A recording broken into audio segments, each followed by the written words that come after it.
हा बोला. अहो या ना इकडे या. कशाला? या ना, चहा बनवते मी. चहा खूप काम आहेत मला. नंतर येते. या की कबर चहा पिऊन जावा. या या की बाया. बरं ठीक आहे, इतका आग्रह करतात तर येतेच. हा बसा, मी तुम्हाला चहा करून आणते. बसा हा बसा. ठीक आहे. घ्या घ्या चहा घ्या. चहा घ्या. प्या प्या की बाया प्या.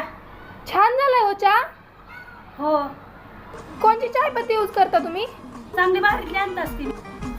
नाही चहा आवडला ना? हा. मग इतकी मान का हलवायलात पण तुम्ही? बाया चहा चांगला झालता नाही का? हा. झुमके कुठून आणले हो? बाया अहो ह्या शब्दासाठी मी सकाळ धरून 5 जणीला चहा पाजलाय की. बाई.